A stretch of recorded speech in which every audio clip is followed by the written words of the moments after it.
আজি ঈদ উল ফিতৰৰ এই শুভক্ষণত আমি জেঙনিকটীয়া সুন্নত জামাতে ঈদ উল ফিতৰৰ নামাজ সম্পন্ন কৰি ওলাই আহিছোঁ মছজিদৰ পৰা।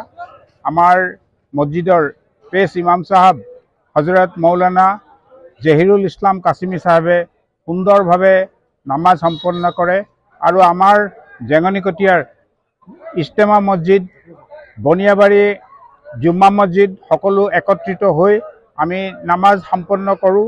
আৰু এই ক্ষেত্ৰত শিৱসাগৰৰ মাননীয় বিধায়ক অখিল গগৈদেৱে যি শুভেচ্ছা বাণী পঠাইছে তেওঁক আমি ধন্যবাদ জ্ঞাপন কৰিছোঁ। তেখেতসকলৰ লগতে অসমৰ বিৰোধী দলৰ উপদলপতি গৌৰৱ গগৈ, যিগৰাকী যোৰহাট লোকসভা সমষ্টিৰ সাংসদ, তেখেতলৈ আমি আন্তৰিক ধন্যবাদ জ্ঞাপন কৰিছোঁ।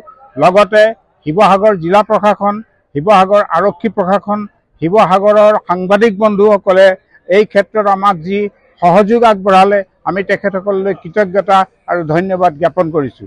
এই ক্ষেত্ৰত আমি শিৱসাগৰ জিলা প্ৰশাসন, শিৱসাগৰ আৰক্ষী প্ৰশাসনক পুনৰবাৰ ধন্যবাদ জনাইছোঁ এই কাৰণেই যে আজি ৩-৪ দিনৰ পৰা তেখেতসকলে বিভিন্ন ব্যৱস্থা গ্ৰহণ কৰি শান্তিপূৰ্ণভাৱে যাতে আমি নামাজ আদায় কৰিব পাৰোঁ, আমি ইছলাম ধৰ্মৰ লোকসকলৰ শান্তি আৰু শৃংখলা অটুট ৰাখিব পাৰোঁ, তাৰ ক্ষেত্ৰত যি সহায় সহযোগ আগবঢ়ালে আমি সকলোকে ভাতৃত্ববোধৰ এনাজৰীডাল পুনৰ কটকটীয়া কৰি ৰাখিবলৈ আমি বিভিন্ন সমপৰ্যায়ৰ ব্যক্তিসকলক আমি অনুৰোধ জনাইছোঁ।